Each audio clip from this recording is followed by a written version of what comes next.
આગામી સમયમાં જ્યારે એપ્રિલ મે મહિનામાં ગુજરાતમાં સ્થાનિક સ્વરાજ્યની ચૂંટણીઓ છે ત્યારે રાજકોટના કોંગ્રેસ નેતા ઇન્દ્રનીલ રાજ્યગુરુએ રાજકારણમાંથી નિવૃત્તિની જાહેરાત કરી છે, જેના કારણે આગામી સમયમાં રાજકોટ મ્યુનિસિપલ કોર્પોરેશનની ચૂંટણીઓમાં કોંગ્રેસને ફટકો પડે તેવી સંભાવના છે। ત્યારે થોડાક સમય અગાઉ ગુજરાત પ્રદેશ કોંગ્રેસ પ્રમુખ અમિત ચાવડા દ્વારા સ્થાનિક સ્વરાજ્યની ચૂંટણીઓની તૈયારીના ભાગરૂપે એક સ્ટેટ લેવલની સ્ટ્રેટેજી કમિટીની રચના કરવામાં આવી છે। તો આવો જાણીએ સમાચાર વિસ્તારથી। નમસ્કાર, જમાવટ સાથે હું છું પાર્થ।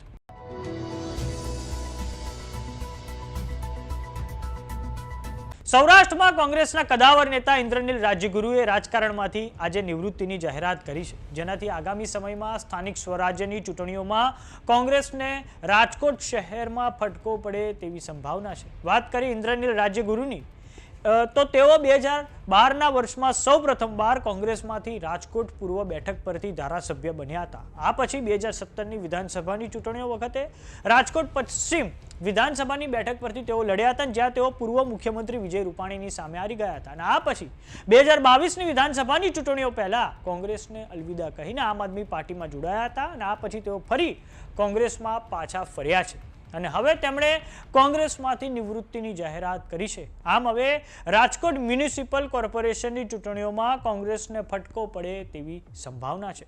ઇન્દ્રનીલ રાજ્યગુરુ 2025ના વર્ષમાં નવરાત્રી વખતે ચર્ચાઓમાં આવ્યા હતા, જ્યારે તેમને વિશ્વ હિન્દુ પરિષદના કાર્યકરો સાથે બોલાચાલી થઈ હતી। વાત કરીએ કોંગ્રેસની તો સ્થાનિક સ્વરાજ્યની ચૂંટણીઓની તૈયારીના ભાગરૂપે એક સ્ટ્રેટેજી કમિટી ગુજરાત પ્રદેશ કોંગ્રેસ પ્રમુખ અમિત ચાવડા દ્વારા બનાવવામાં આવી છે, જે અંતર્ગત કોંગ્રેસના નેતાઓને મહત્વની જવાબદારી સોંપવામાં આવી છે।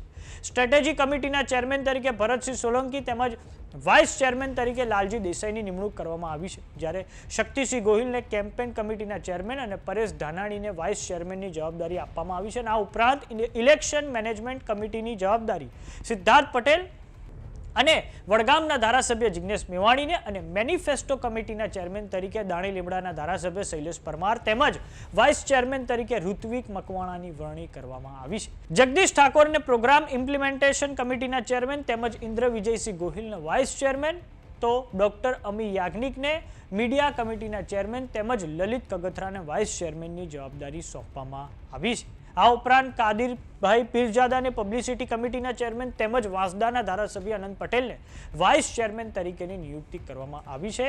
આ ઉપરાંત આજે સ્ટ્રેટેજી કમિટી છે તેની આજે મીટિંગ પણ મળવા જઈ રહી છે, ત્યારે જ સમાચાર આવ્યા છે કે રાજકોટના કોંગ્રેસના દિગ્ગજ નેતા ઇન્દ્રનીલ રાજ્યગુરુ દ્વારા હવે રાજકારણમાંથી નિવૃત્તિની જાહેરાત કરવામાં આવી છે। તો સમાચારોમાં અત્યારે બસ આટલું। જોતા રહો જમાવટ। જો તમે અમને યુટ્યુબ પર જોઈ રહ્યા તો સબસ્ક્રાઇબ કરો, જો તમે અમને ફેસબુક પર જોઈ રહ્યા તો ફોલો કરો, સાથે જ અમારી વોટ્સએપ ચેનલ આવી ગઈ છે, જોઈન કરવાનું ના ભૂલતા। નમસ્કાર।